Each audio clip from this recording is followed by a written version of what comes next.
dans Parole de femme. Nous poursuivons notre semaine sur la peur qui est un véritable fléau en ce moment, alors qu'on entend tout un tas de mauvaises nouvelles. Certains d'entre vous, vous avez peut-être senti ce nouveau sentiment de plus en plus fort en vous qui vous submerge et qui vous fait douter de l'avenir, qui vous fait demander mais comment est-ce que demain ça va se passer? Est-ce que demain ça va aller? Est-ce que ça va aller pour mes enfants? Est-ce que pour mes finances je vais m'en sortir?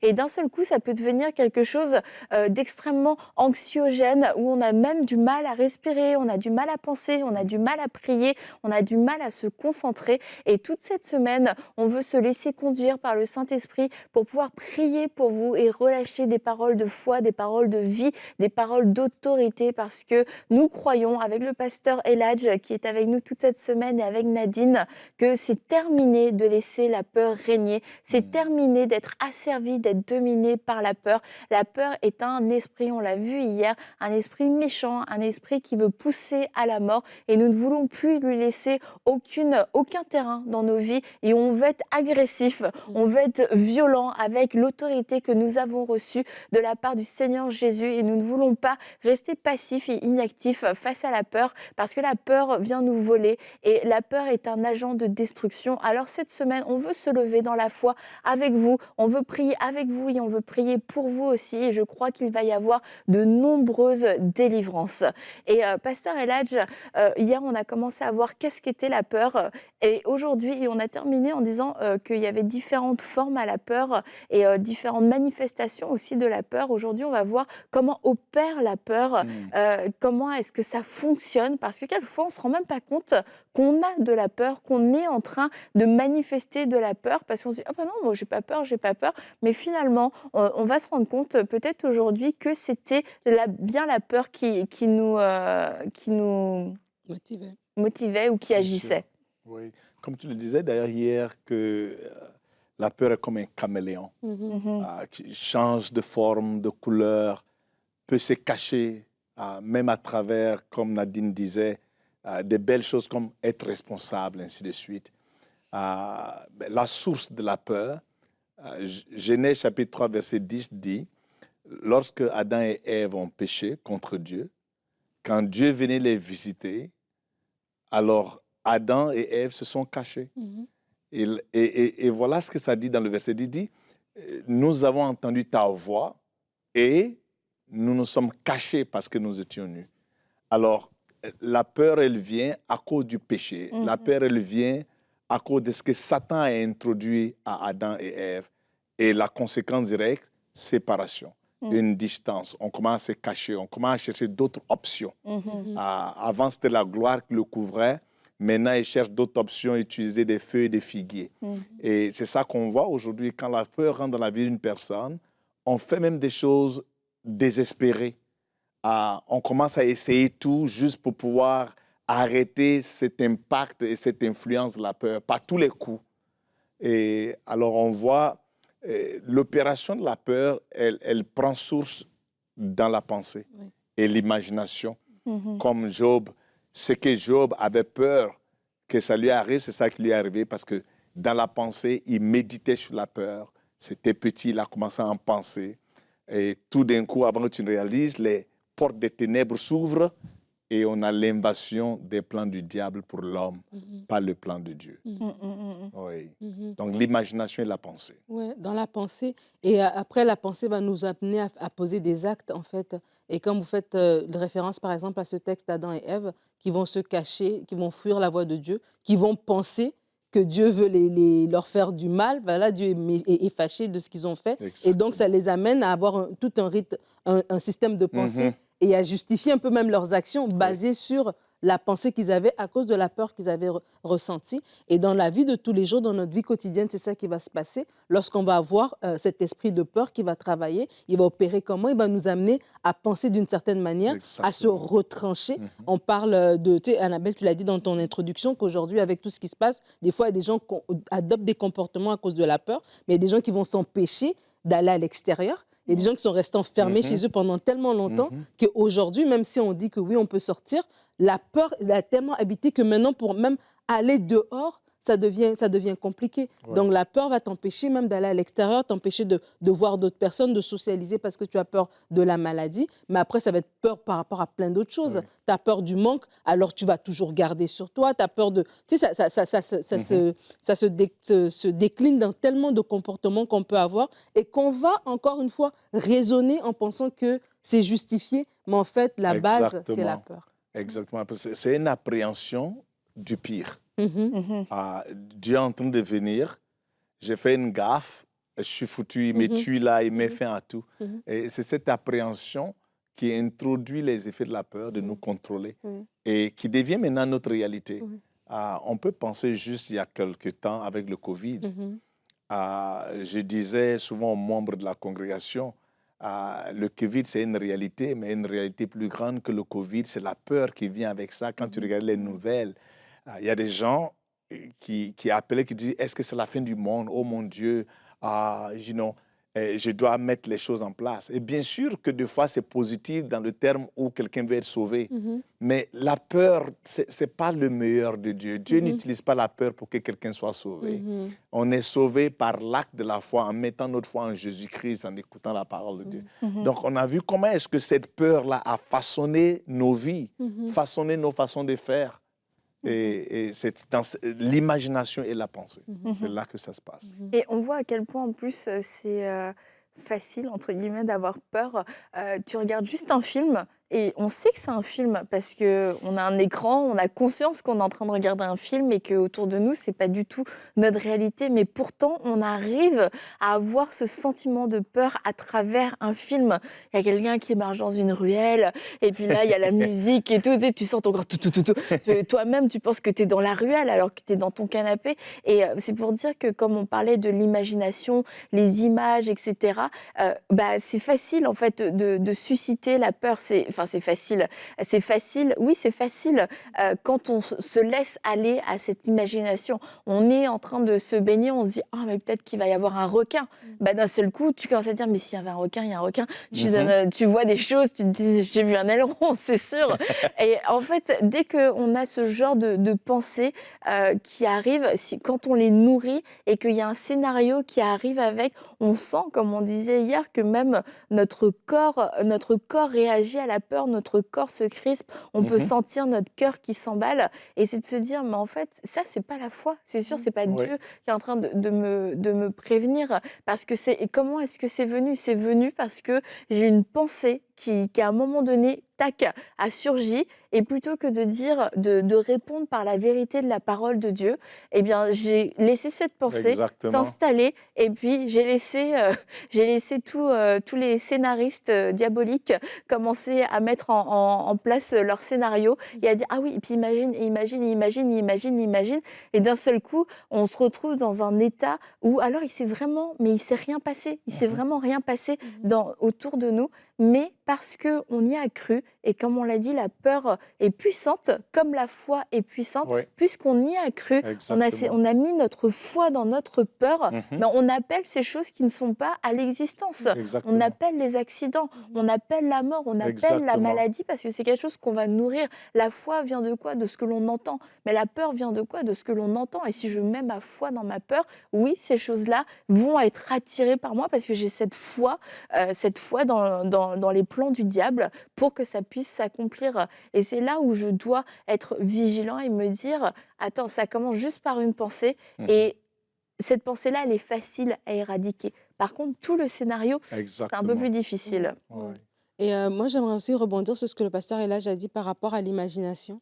Et tu parlais des films. Et en fait, j'ai conscience qu'il y a beaucoup de personnes, parce qu'ils ont regardé des films. Parce qu'on a dit hier qu'il y a un monde spirituel, des ténèbres qui fonctionnent par la peur. C'est ça leur monnaie, on va dire. C'est comme ça. C'est ça leur monnaie, c'est leur euro, leur dollar. C'est ça, c'est la peur dans ce monde spirituel des ténèbres.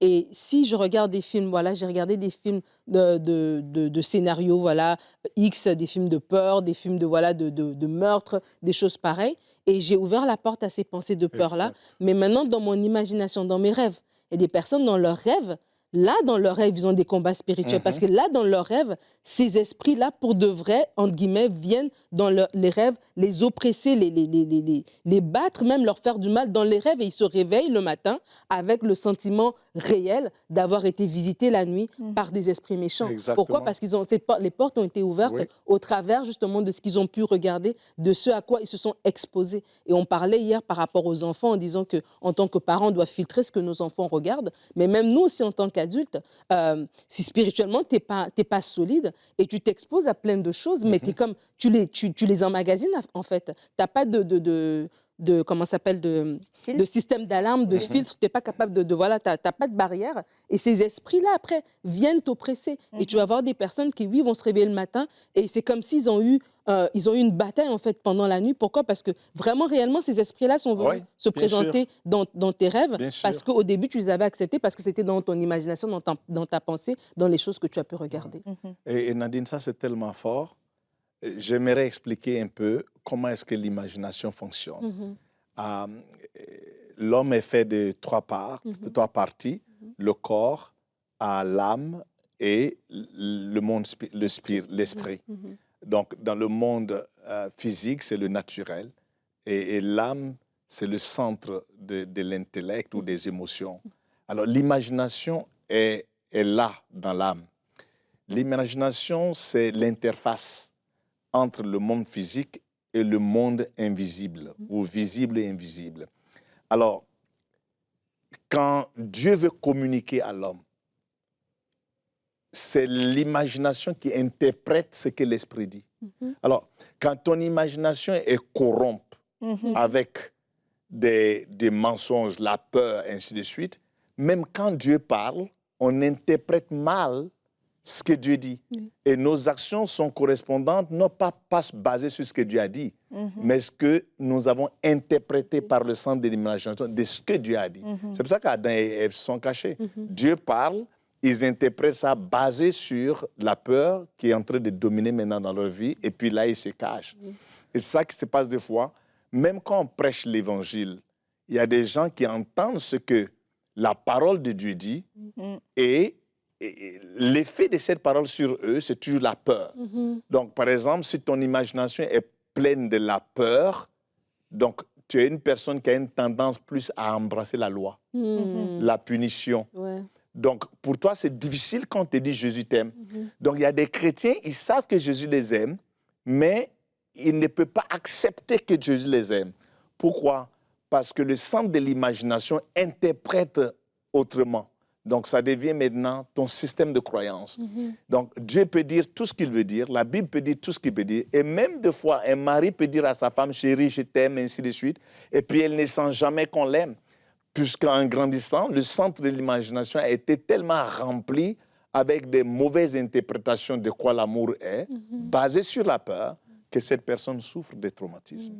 Donc, c'est important qu'on contrôle ce qui rentre dans notre centre de l'imagination. Donc, comme tu l'as dit, par les films, les paroles qu'on dit, même à nos enfants, les paroles qu'on leur dit, les livres qu'on lit, les pensées négatives viennent de là également. C'est notre environnement de foi qui nous affecte. Bien vrai qu'il y a une partie qui est héréditaire, qui vient comme des malédictions. Je pense que tu l'avais mentionné déjà hier, quand tu disais, il y a certaines choses qui sont opérationnelles dans nos parents qu'on reflète. Je vais donner un exemple. Mon père, quand on sortait, bien vrai qu'on était adulte, il s'assoit au salon et il attend. Et il veut s'y rassurer qu'on rentre à la maison. Alors, quand la voiture commence à venir, il monte en haut. Et je me suis retrouvé à fonctionner de la même façon à l'égard de ma fille. Et un jour, il y a quelques années, ma fille, un jour, elle m'a dit, papa, c'est pas parce que tu m'aimes que tu checkes toujours sur moi. J'étais choqué, j'ai dit, mais qu'est-ce que tu veux dire? Bien sûr, c'est parce que je t'aime. Je vais me rassurer où tu es, tu n'es pas là. Et j'ai peur, mais je pensais que c'était de l'amour. Et elle m'a ouvert les yeux. Elle m'a dit, ce n'est pas de l'amour, c'est la peur. Et quand elle a dit ça, c'était comme la lumière dans l'obscurité. J'ai dit, imaginez-vous, tu as pensé que c'était toujours de l'amour. Peut-être que tu es en train de me regarder présentement ici, dans cette émission, et toi aussi, tu es en train de voir la lumière s'allumer, parce que tu t'inquiètes tellement pour tes enfants, tu veux te rassurer que ça se passe de telle façon. Mais des fois, on peut confondre l'amour et la peur. Dans mon cas, je pensais que c'était l'amour. Elle m'a fait voir que c'était la peur et elle avait raison. Et depuis ce jour, j'ai eu ma délivrance par la connaissance. Vous vous couchez plus tôt, du coup. En plus, quand on y pense, rester debout pour attendre ses enfants, ça change rien.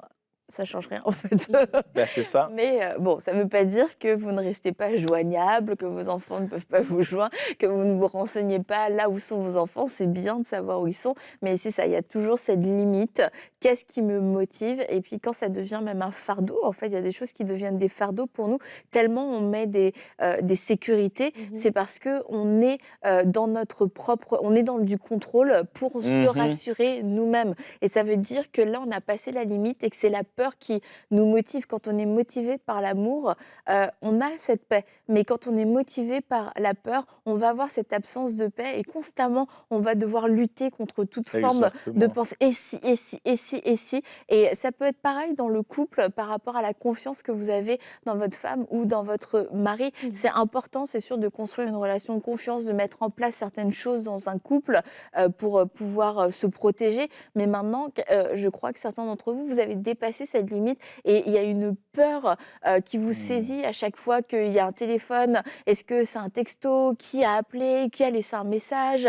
Et ça devient une jalousie maladive parce qu'à un moment donné, vous avez accepté cette pensée. Et si mon mari me trompait? Et si mon mari était intéressé par quelqu'un d'autre? Et si mon mari avait une aventure? Et à cause de cette pensée-là, vous avez remarqué que vous-même, vous avez changé votre comportement. Vous êtes vous êtes dans la suspicion, vous êtes sur la défensive. Ce n'est pas de la sagesse, c'est la peur qui a activé tout ce processus de contrôle. Et à force de parler de ça à votre mari, à force de parler d'adultère à votre mari, vous êtes finalement en train de nourrir cette idée même en lui. Alors aujourd'hui, c'est le moment de faire confiance au Seigneur, de vous repentir, d'avoir laissé la peur vous gagner et de demander aussi pardon peut-être à votre mari et de à nouveau renouveler votre confiance en Dieu, remettre votre mari et votre mariage entre les mains de Dieu et que vous puissiez à nouveau retrouver votre paix et arrêter de vous imaginer qu'à chaque fois que votre mari s'en va, à chaque fois qu'il reçoit un message, que forcément c'est une histoire, que forcément c'est quelque chose, surtout qu'il n'y a rien eu avant. C'est vraiment juste à cause de cette pensée qui est rentrée à un moment donné. Et je crois qu'alors qu'on est en train d'en parler, le Saint-Esprit vous rappelle comment c'est arrivé, c'était quoi cette pensée. Alors prenez cette parole, prenez cette pensée et vous la détruisez. Vous détruisez ce mensonge dans le nom de Jésus-Christ. Amen. Amen. Amen. J'aimerais lire un verset dans Proverbe 12, 25 qui dit « L'anxiété dans le cœur de l'homme l'accable,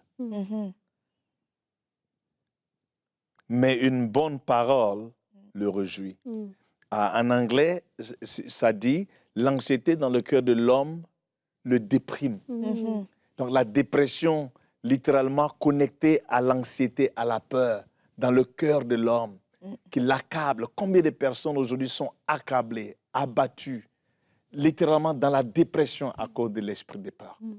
Et peut-être que tu nous regardes aujourd'hui et te dis, peut-être que c'est pour cela que je me sens triste tout le temps. Ou bien c'est pour ça que je me sens, mon énergie est partie, ma joie est partie. Ma confiance est partie, l'estime de soi est partie. Parce que l'esprit de la peur, des fois, contrôle les émotions de l'insécurité.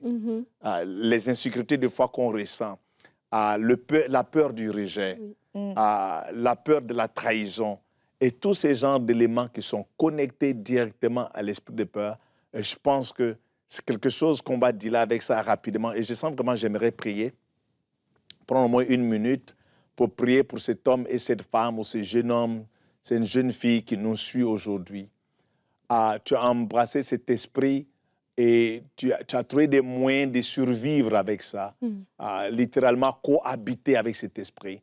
Mais la Bible nous dit l'esprit de Dieu n'est pas un esprit de peur, n'est pas un esprit de timidité, n'est pas un esprit d'intimidation ou d'oppression, mais qui est un esprit d'amour. Seigneur, dans le nom de Jésus-Christ de Nazareth, nous nous tenons aujourd'hui devant toi, nous levons une pétition au ciel pour cette femme, pour cet homme, pour ce jeune homme, pour cette jeune fille.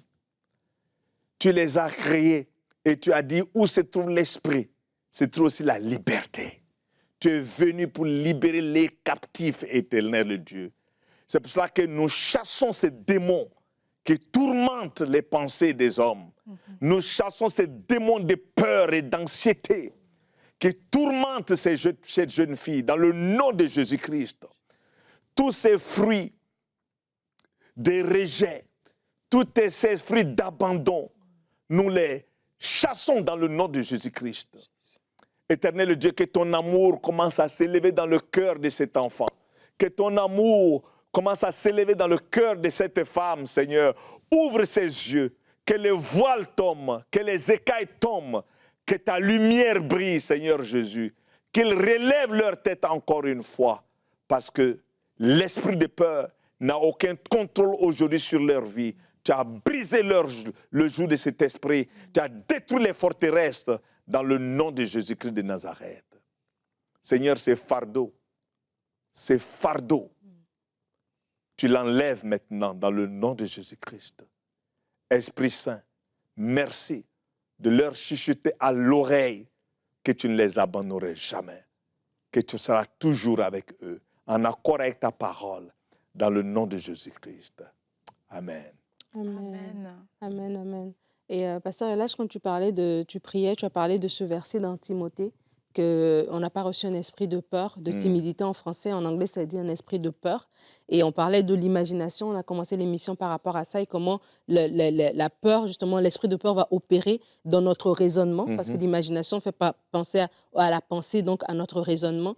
Et moi, je pensais même à des gens où l'esprit de peur opère pour les empêcher de pouvoir se lancer dans les projets de Dieu.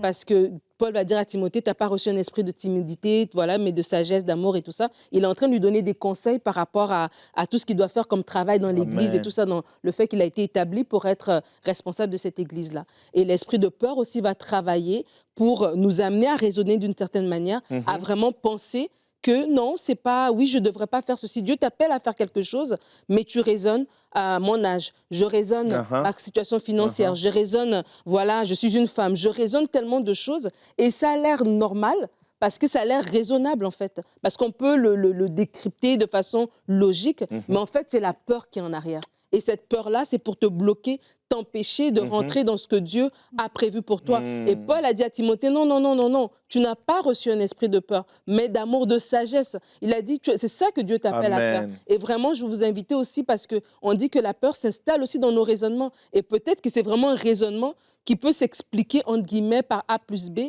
mais le fond derrière est la peur. Et comme Annabelle le disait tout à l'heure, c'est l'Esprit de Dieu qui vient ouvrir vos yeux, comme Pasteur Elage a témoigné, que l'Esprit de Dieu, à travers sa fille, lui a parlé pour dire non, la motivation, l'acte est bon, mais la motivation en arrière, c'est la peur. De la même manière, nous prions que l'Esprit de Dieu puisse ouvrir vos yeux sur des choses que vous devez faire, mais que vous vous empêchez de faire, parce que c'est la peur qui travaille en fait pour vous limiter en fait et vous paralyser sur des choses que Dieu vous appelle à faire dans votre cœur. Vous sentez que vous devez vous lancer dans ces choses-là, mais la peur vous paralyse en fait, parce que ça travaille, ça commence dans votre imagination, ça commence dans vos raisonnements et ça devient des forteresses. C'est vraiment votre façon de penser et cette façon de penser est à l'encontre de ce que Dieu a prévu pour vous. Seigneur, je viens te recommander ces personnes qui opèrent à travers cet esprit de peur, à qui l'esprit de peur a mis comme une espèce de système qui les a complètement paralysés, qui a complètement mis des barrières tout autour d'eux et ils ne peuvent plus avancer parce que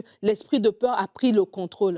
Seigneur, je viens prier dans le nom de Jésus que leurs yeux s'ouvrent. Je viens prier dans le nom de Jésus que cet esprit s'en aille, cet esprit de timidité. Tu es chassé, tu es illégal dans la vie de cet homme, dans la vie de cette femme. Seigneur, merci pour l'ardiesse, merci pour la foi, merci pour le zèle. Merci pour la confiance en toi. Parce qu'on a dit tout à l'heure que lorsqu'on marche par l'esprit de peur, on met notre confiance dans les œuvres des ténèbres et non en toi. Seigneur Jésus, maintenant j'appelle la confiance en toi, la confiance en la parole de Dieu, la confiance à la provision divine, la confiance aux portes que le Seigneur ouvre devant nous, la confiance que c'est Dieu qui nous établit, que c'est Dieu qui nous amène, que c'est Dieu qui nous capacite, la confiance que tout don excellent, tout don parfait vient du Père de lumière, en qui il n'y a ni changement ni ombre de variation. Seigneur, c'est toi qui marches marche devant nous. Je veux déclarer sur la vie de cet homme et de cette femme qui n'est plus conditionné par sa peur, qui ne marche plus selon ses propres forces, mais qu'il est maintenant libre. Comme tu as dit, Seigneur Jésus, toi-même, que l'Esprit du Seigneur est sur toi et qu'il t'a oint pour venir annoncer une bonne nouvelle, pour venir annoncer aux captifs la délivrance.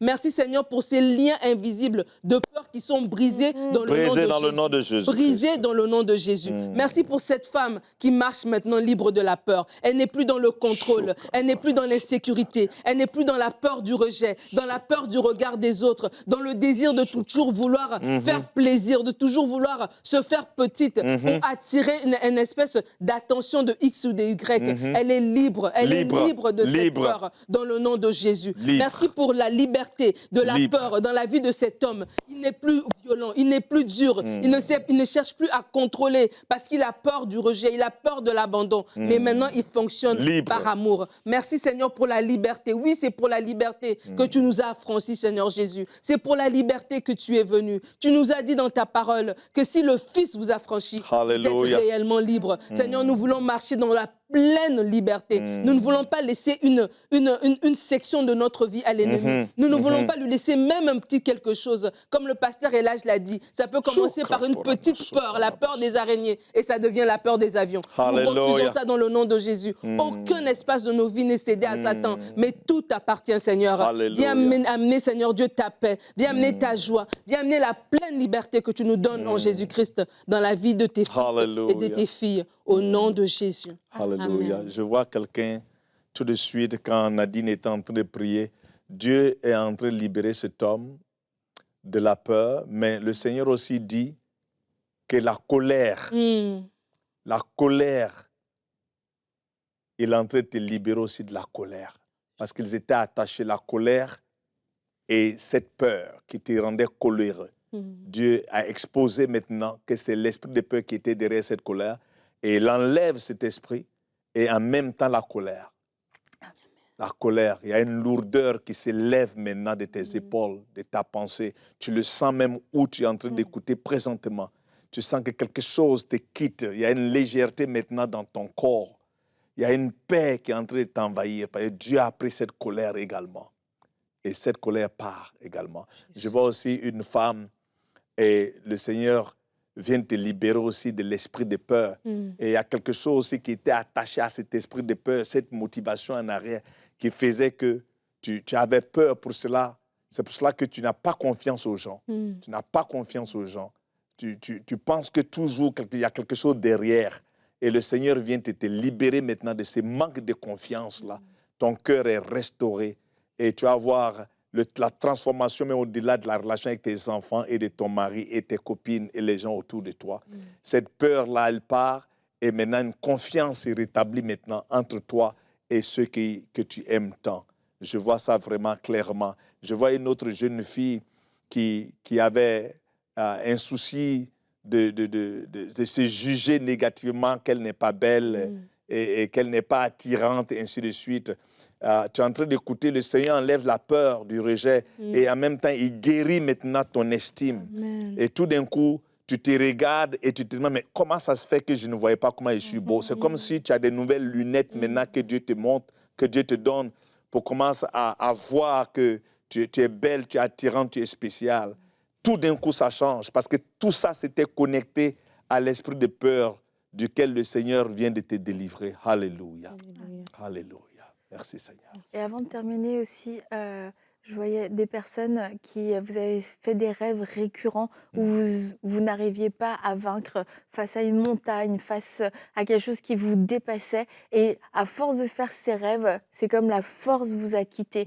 Et j'aimerais vous dire, vous avez reçu l'esprit de la victoire, l'esprit de vainqueur, l'esprit de conquérant. Alléluia. La montagne est aplanie dans le nom de Jésus. Vous ne serez plus jamais victime, vous ne serez plus jamais vous ne serez plus jamais dominé, même dans vos rêves. Libéré. Vous allez vous lever parce que vous avez reçu cet esprit de victoire et vous êtes entièrement libre. Nous le déclarons avec foi sur ce plateau dans le nom de Jésus-Christ. Et si aujourd'hui tu as été touché, si tu as senti cet esprit de peur te quitter, juste écris en commentaire « Je suis libre, je suis libre, je suis libre ». Témoigne de ta liberté et je crois que encore toute cette semaine, l'Esprit de Dieu qui libère libère les captifs va le faire. Donc on va se retrouver demain avec Nadine, Pasteur Eladj pour une prochaine émission de Paroles de femmes.